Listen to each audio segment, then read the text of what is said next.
Hello friends, आज का topic है हमारा pressure exerted by ideal gas on the walls of container. तो मान के चलिए कि हमने यहाँ पे एक कंटेनर पकड़ा है, क्यूबिकल है, बॉक्स है, पूरा क्यूबॉइड है, जिसमें ये जो क्यूब कंसिडर किया है हमने, तो उसका लेंथ, ब्रेड्थ और हाइट सेम है, यानी एल ही है। तो ये क्यूबिकल बॉक्स है यानी कंटेनर है। Now we feel an ideal gas inside this container. इस कंटेनर के अंदर हम अब ये जो आइडियल गैस है ये भरेंगे। तो मान के चलिए भर दिया है, तो पूरे कंटेनर के अंदर आइडियल गैस है। अब ये आइडियल गैस क्या होता है? तो what is ideal gas? The gas which obeys gas equation. और गैस इक्वेशन क्या है कि PV इक्वल टू nRT, यानी ऐसा gas which follows this gas equation, that is PV equal to nRT at all conditions of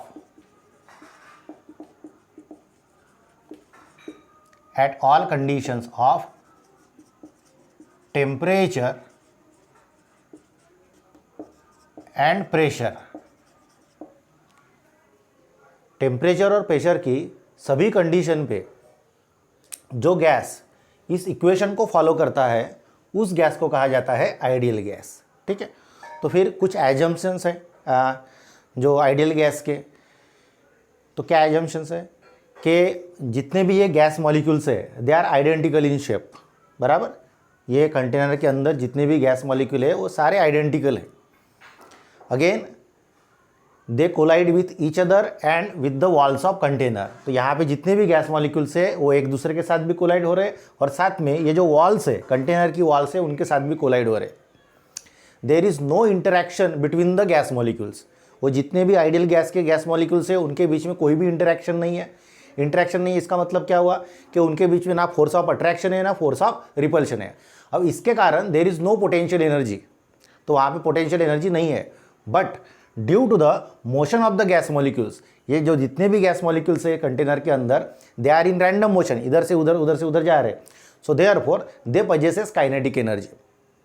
अब ये जो average kinetic energy of gas molecules है तो ये टेम्परेचर के ऊपर डिपेंड करेगी, यानी उस वक्त का एब्सोल्यूट टेम्परेचर कितना है। अगर ये कंटेनर के अंदर जो गैस मॉलिक्यूल्स है तो वहाँ पे अगर टेम्परेचर ज़्यादा है तो average kinetic energy of that gas molecules also more. तो ये कुछ बेसिक बातें हैं जो आइडियल गैस के बारे में अपने को पता है। अब ये बातों को पकड़ के हम ये जो गैस मॉलिक्यूल्स है इस कंटेनर के अंदर भरे हुए हैं, तो ये गैस मॉलिक्यूल्स क्या कर रहे हैं? रैंडम मोशन, इधर से उधर जा रहे हैं। तो ये वॉल के ऊपर प्रेशर एक्सर्ट कर रहे हैं। बराबर, तो ये वॉल के ऊपर कितना प्रेशर एक्सर्ट कर रहे हैं उसका हमें फॉर्मूला निकालना है। तो that is the pressure exerted by ideal gas on the walls of container. ठीक है, तो for that we have consider a ideal gas. तो यहाँ पे लिखेंगे कंसीडर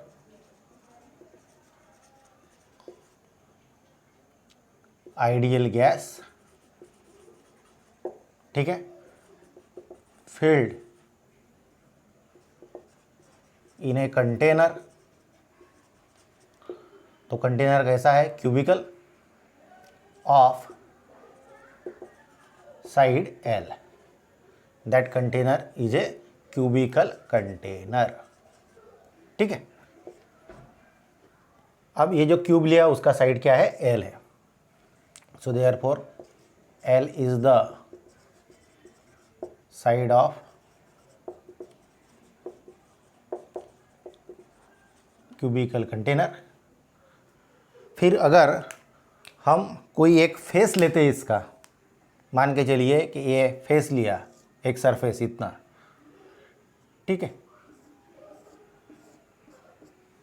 तो उसका एरिया कितना होगा? ये फेस है, इस फेस का एरिया L इंटू L। बराबर, सो देयरफॉर यहाँ पे लिखेंगे हम कि A इक्वल टू यानी एरिया इज इक्वल टू क्या होगा? Side square L into L is the area of each face of this cubical container. ठीक है, सिमिलरली ये जो क्यूब है तो उसका वॉल्यूम होगा, तो हर साइड क्या है? L है, ईच साइड L है। So therefore V equal to L cube is the volume of cube. अब ये क्यूब जो क्यूबॉइड लिया हमने उसका वॉल्यूम हो गया, साथ साथ में जो गैस है इसके अंदर आइडियल गैस, तो उसका भी वॉल्यूम क्या आ गया, gas occupies the volume of container, पूरा कंटेनर को ऑक्यूपाई कर रहा है वो gas. So therefore this is also the volume of cube और this is equal to the volume of gas. ठीक है, नाउ लेट, फिर से यहाँ पे एज्यूम करेंगे कि यहाँ पे ये कंटेनर के अंदर, ये क्यूबिकल बॉक्स के अंदर n नंबर ऑफ गैस के मॉलिक्यूल्स है। Let n is the number of molecules inside container.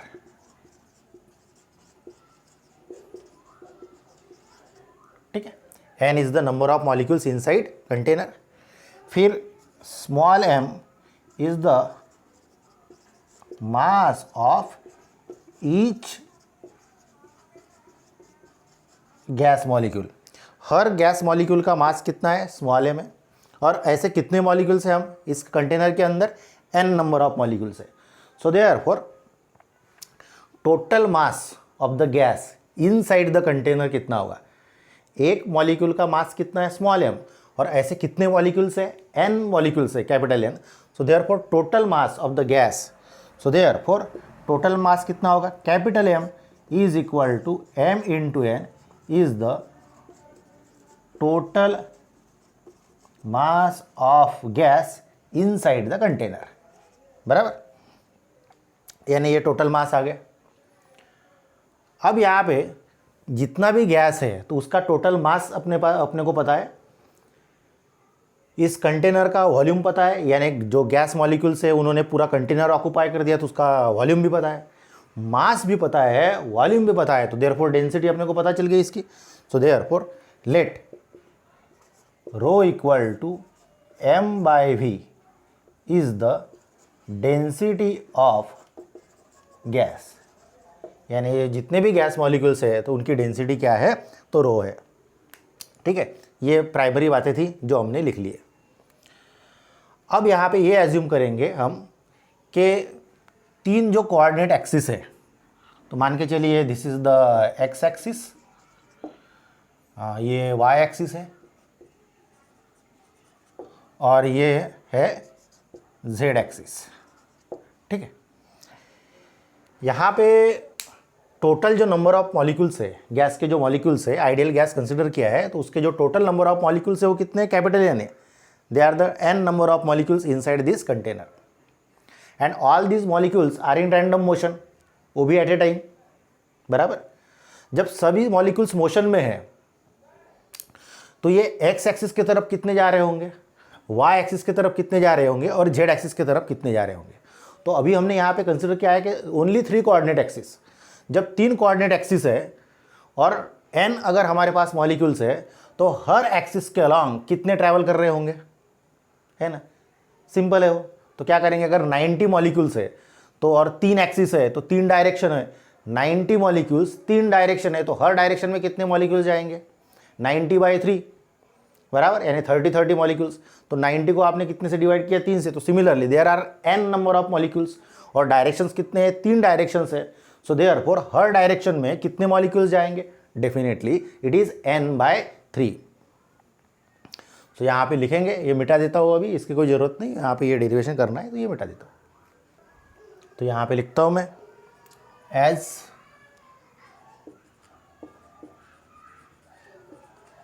There are n number of molecules and 3 coordinate axes. So therefore n/3 molecules will move along each axis। ठीक है, n/3 molecules will move along each axis, यानी क्या हो गया कि n/3 molecules को कौन से डायरेक्शन में जाएंगे, x एक्सिस में, बराबर। सिमिलरली y एक्सिस पे कितने जा रहे हैं, n/3 मॉलिक्यूल इस डायरेक्शन में, और z एक्सिस की तरफ भी कितने मॉलिक्यूल्स जा रहे हैं, तो n/3 मॉलिक्यूल्स जा रहे हैं, ठीक है।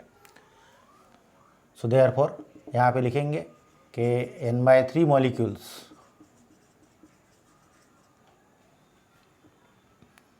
से are moving along x axis. Similarly यहाँ पे लिख सकते हैं हम कि n/3 molecules are moving along y axis and similarly n/3 molecules are moving along z axis. हो गया क्लियर। अब हर डायरेक्शन में कितने मॉलिक्यूल्स मूव कर रहे हैं, n/3 molecules. Now these n/3 molecules which are moving along the x axis, out of these n/3 molecules we will consider one molecule. We will consider one molecule of mass m. We have considered m is the mass of each gas molecules and all the gas molecules are identical. So we will consider a one gas molecule of mass m which is moving along the x axis. तो यहाँ पे हम consider करेंगे कि मान के चलिए कि this is the one gas molecule of mass m which is moving along the x axis. Is this clear? So therefore consider one gas molecule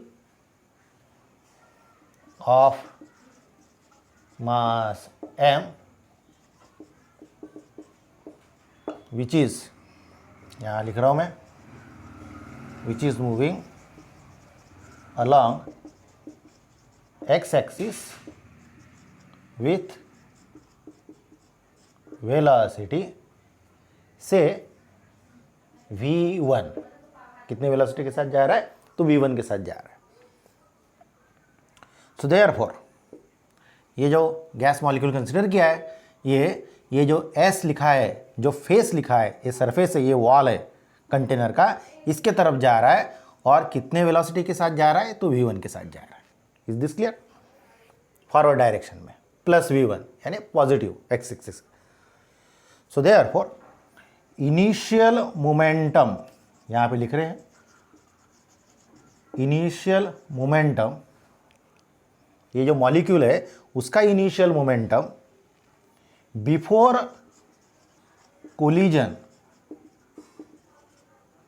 यानी जैसे ये मॉलिक्यूल इधर आएगा तो इस फेस के तरफ आएगा और फेस के तरफ आने के बाद ये मॉलिक्यूल ऐसे आएगा और फेस के साथ टकराएगा, तो टकराने के पहले यानी कोलिजन के पहले।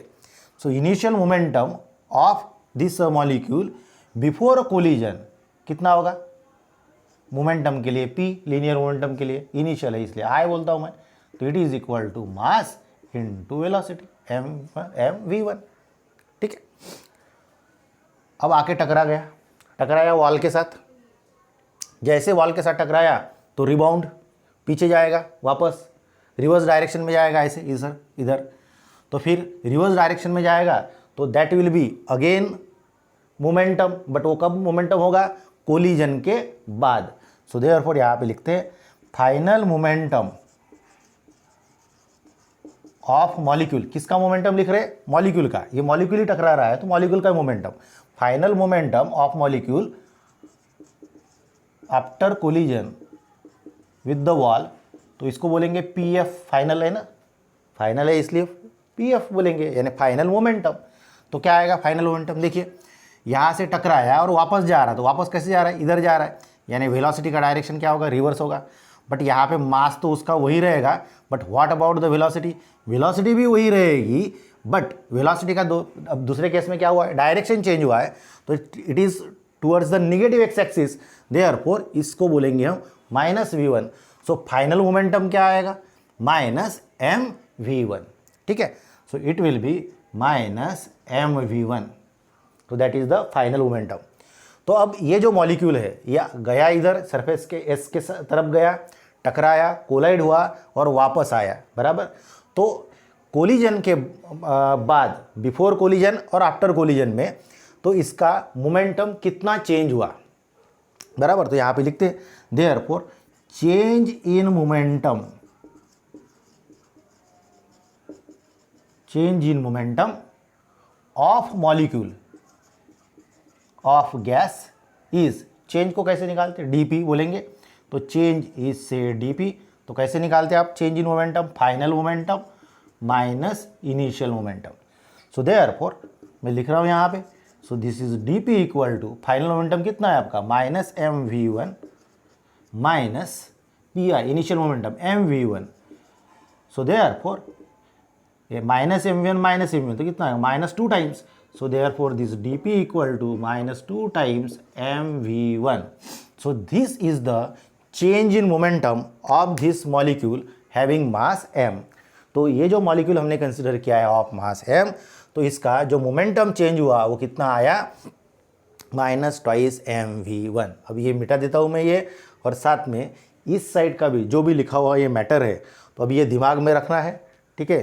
तो ये डेरिवेशन आगे कंटिन्यू करने के लिए मुझे ये मिटाना पड़ेगा, बट ये जो बातें हैं जो हमने लिखी है ये आपको अभी दिमाग में रखनी है, या आप इसे नोट डाउन करके रख। तो change in momentum of molecule, ये जो मॉलिक्यूल हुआ इस सरफेस के साथ कोलाइड हुआ और वापस आया, तो ये मॉलिक्यूल का कितना मोमेंटम चेंज हुआ, that is minus twice M we one. अब माइनस साइन क्या इंडिकेट कर रहा है कि इतना मोमेंटम इसका लॉस हुआ, किसका लॉस हुआ, मोमेंटम लॉस किसका हुआ, इस मॉलिक्यूल का। तो फिर जितना लॉस हुआ according to law of conservation of momentum, जितना लॉस हुआ, क्योंकि बाहर से तो कोई एक्सटर्नल फोर्स नहीं लग रहा है, तो मोमेंटम इज कंजर्व यानी कांस्टेंट रहना चाहिए। सो जितना इस मॉलिक्यूल का मोमेंटम लॉस हुआ उतना ही ये जो सरफेस के साथ कोलाइड हुआ, तो इसका मतलब उतना ही मोमेंटम किसका गेन हुआ, इस सरफेस का गेन हुआ। So therefore gain in momentum of this surface is due to the collision of this molecule m will be, क्या होगा, लॉस माइनस तो गेन कितना होगा plus, so that will be twice M we one. So यहाँ पे लिखते हैं कि therefore gain in momentum,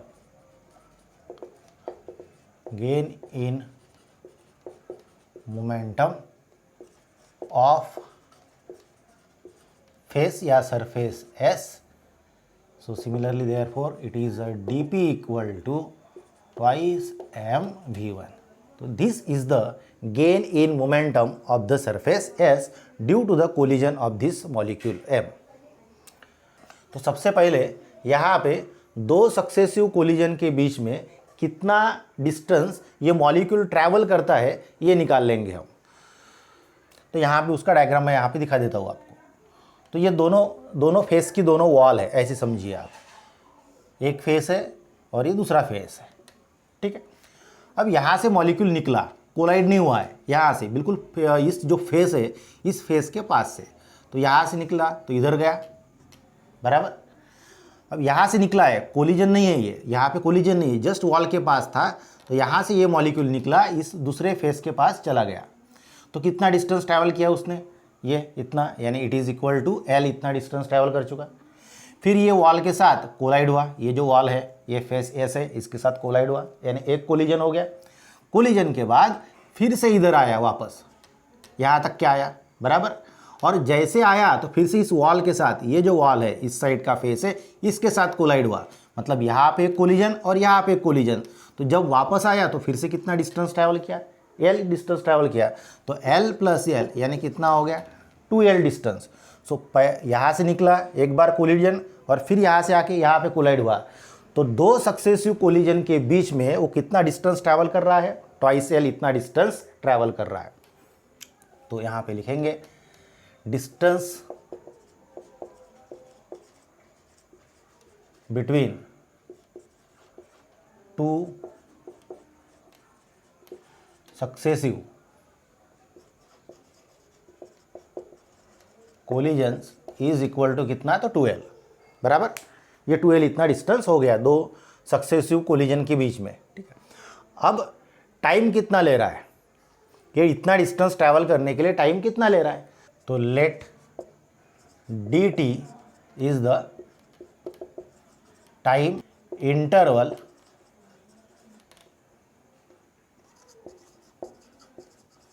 between these two successive collisions. जो दो सक्सेसिव कोलिजन हो रहे हैं तो उसके बीच में जो टाइम इलैप्स हो रहा है, कितना टाइम लग रहा है, तो इट इज़ dt। ठीक है, फिर अपने को फॉर्मूला पता है कि सिंस वेलोसिटी इक्वल टू क्या होता है, डिस्टेंस अपॉन टाइम, बराबर। वेलोसिटी इक्वल टू क्या होता है, डिस्टेंस अपॉन टाइम। तो ये टाइम इक्वल टू ले लेंगे, तो v1 कितने स्पीड से जा रहा है, v1 is equal to distance कितना है, ट्वाइस l, देखो यहाँ पे लिखा है ट्वाइस l, और यहाँ पे टाइम लिया हमने dt। सो देयरफॉर यहाँ पे dt इक्वल टू मिलेगा आपको twice l by v1। Is this clear.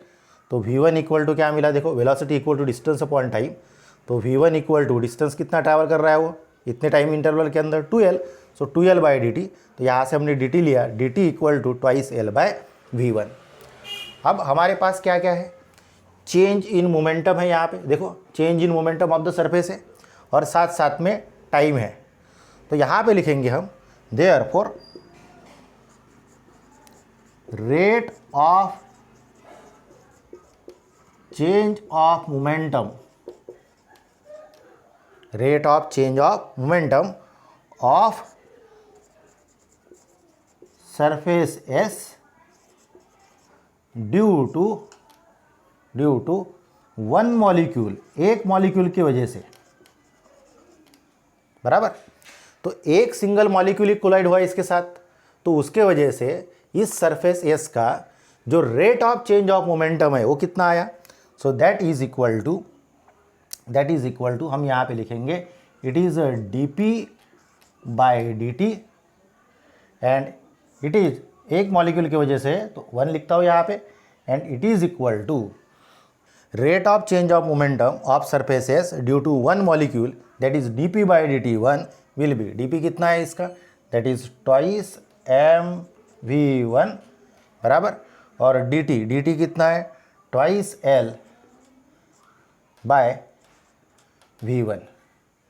ठीक है, तो यहाँ पे 2 will get cancel, v1 denominator of denominator तो न्यूमरेटर में जाएगा, तो mv1 स्क्वायर हो जाएगा और by l।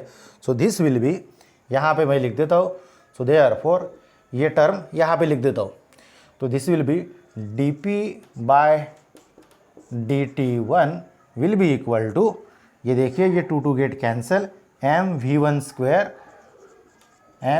Square by l। So this is the rate of change of momentum of this surface S due to the collision of one molecule। एक molecule का इसके ऊपर कोलिजन हुआ तो इसका rate of change of momentum कितना आया, mv1 square by l। But ये सरफेस जो S है इसके ऊपर कितने मॉलिक्यूल्स कोलाइड हो रहे हैं, n/3 मॉलिक्यूल्स कोलाइड हो रहे हैं, तो उसके वजह से जो rate of change of momentum होगा इस सरफेस S का वो हम देखेंगे। So therefore rate of change of momentum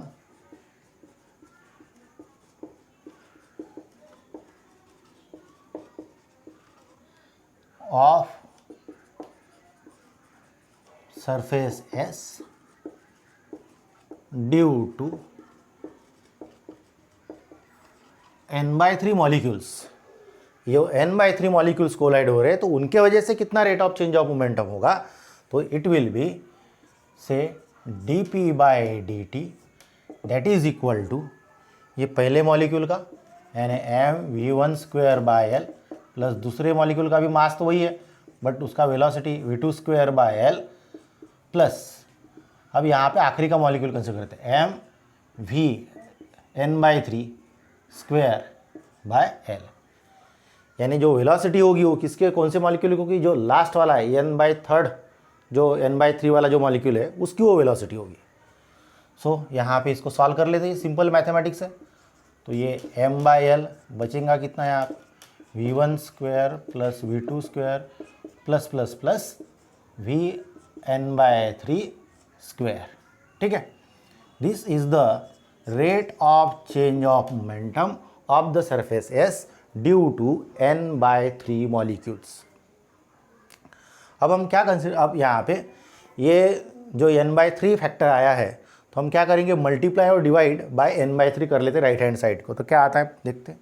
so therefore यहाँ पे this dp/dt is equal to, तो ये m/l है, तो यहाँ पे n/3 से आपने मल्टीप्लाई कर दिया, ठीक है। और ये टर्म एज इट इज लिखेंगे ब्रैकेट की, हम यहाँ पे लिख देंगे। और फिर जो n/3 से मल्टीप्लाई किया है, जैसे मल्टीप्लाई है बाय n/3, तो इसको डिवाइड भी करेंगे बाय n/3, ठीक है। अब मैं यहाँ पे ये टर्म लिख देता हूँ, तो मल्टीप्लाई और डिवाइड हो गया। तो यहाँ पे आ गया v1 square plus v2 square plus plus plus vn/3 square. अब यहाँ पे राइट साइड में एक फैक्टर आया है, that is v1 square plus v2 square plus plus plus v square n/3 upon n/3। तो इसको कहा जाता है मीन एवरेज, बट एवरेज किसका एवरेज है, ये स्क्वायर वेलोसिटी का एवरेज है। तो इसे कहा जाता है मीन स्क्वायर वेलोसिटी। ये जो दिया है यहाँ पे टर्म जो आया है, तो it is called as mean square velocity, ठीक है। उसके जगह पे उसका फार्मूला है, वो भी हम यहाँ पे लिख देंगे। सो देयरफॉर, ये पहले का है, इधर का टर्म है। सो therefore this rate of change of momentum of this surface will be, कितना आएगा देखो, m इंटू एन, यहाँ पे पहले लिख दो। तो m इंटू एन आ गया ये पहले 3 को इधर ले लेते हैं ना, तो ये 1/3 इंटू mn, थोड़ा शिफ्ट कर देते हैं राइट साइड में, ये 1/3 इंटू mn इंटू यहाँ पे ये l बचा, और इसके जगह पे लिखेंगे हम मीन स्क्वायर वेलोसिटी, ठीक है। तो मीन स्क्वायर वेलोसिटी के लिए ये मीन हो गया और ये स्क्वायर हो गया। So this is the mean square velocity of gas molecules, ठीक है। अब इसके आगे, तो this is the rate of change of momentum of the surfaces due to n/3 molecules. तो दिस इज, यहाँ पे फिर से एक टर्म को हम इन्वॉल्व कर देंगे। So dp/dt, now this is 1/3, now m into N.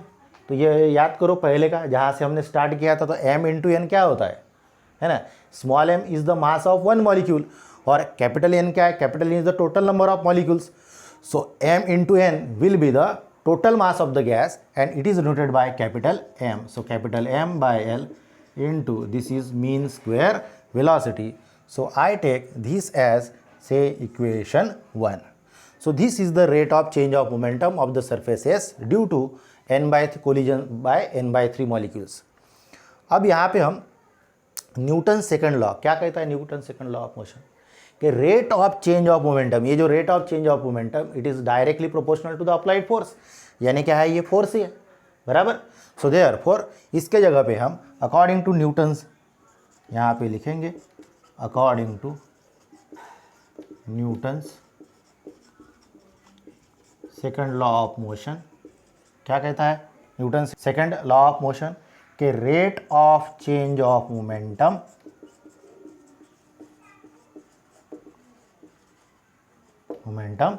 is directly proportional to the applied force, ठीक है।